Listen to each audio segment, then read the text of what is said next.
Babo Kabalen, kamusta kayo po? My name is Louie and welcome to Where in Pampanga, where we help businesses promote their products and services to our Where in Pampanga community. For today's vlog, we would like to thank Kusina ng Beloy for sending us these. Actually, I can't find the right words to describe it, but it's the first time for me.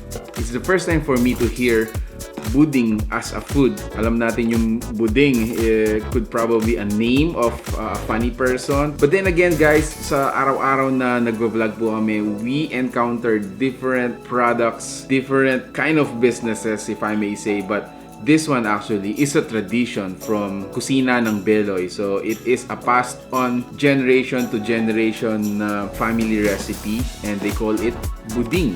Obvious observation, para nga silang morcon or embutido that are cooked in pan. So not the usual para silang naka-roll.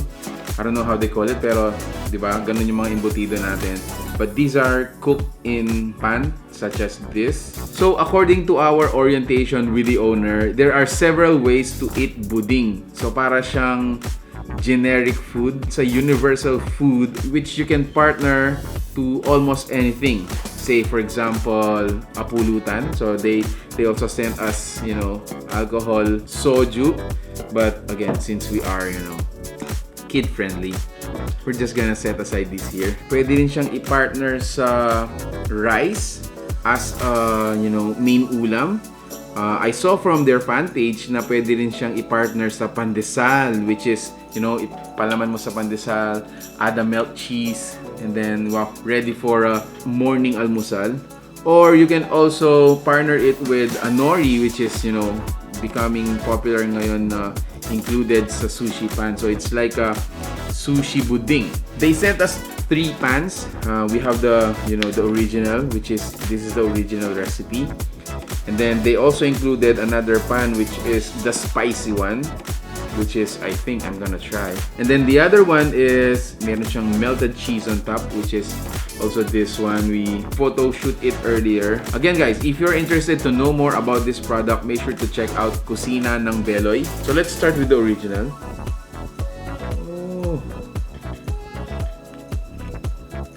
Oh wow. A morcon or embutido, you can slice it and then you can parang serve it as is, or you can still fry it. This one is para siyang nadi-deconstruct when you know, get a scoop. But the taste is siguro pinsan ito ng morcon or embutido. I guess it's a foreign food na na-adapt din natin because the way it is being cooked or prepared is not native to Kapampangans, no? One more before I go to the spicy. So tingnan naman natin itong spicy since we already know the taste of the original one.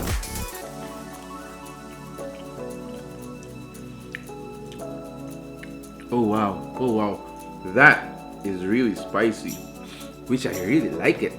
You know, I really like spicy food. Wow. So for now, let's set aside this as is. I wanna check out the cheese. Ooh.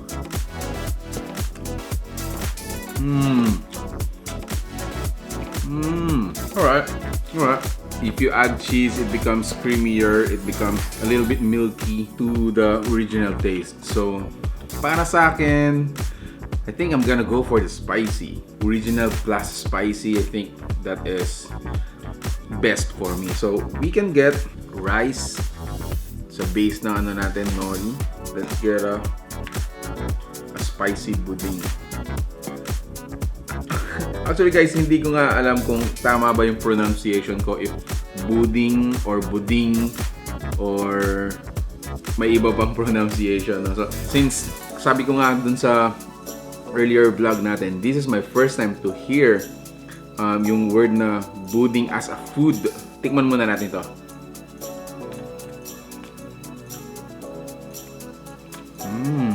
Wow. Oh wow. Masarap nga siya with kanin. Napakanin tuloy ako guys. Napakanin tuloy ako. Let me taste another one with our, you know, nori and rice. I don't know how many of you already heard this kind of dish. If you have tasted it and somewhat, became part of your family tradition, a close secret family tradition, let us know about it. Leave it at the comment section, guys. But this is how it looks like. Masarap siya actually. Masarap siya. Taste it again. And you know what, guys? I'm starting to like nori added on almost any dish. No? Have you tried that one? As I always do, I'm gonna share this with my family. They're gonna love this for sure. It's new for us. It's a new dish for us. If you like the food you saw in this video, guys, make sure to give it a thumbs up. Share it with your friends. Try booning at your home, guys. Thank you so much for watching Where in Pampanga. We hope to see you on the next video. This is really amazing. Wow.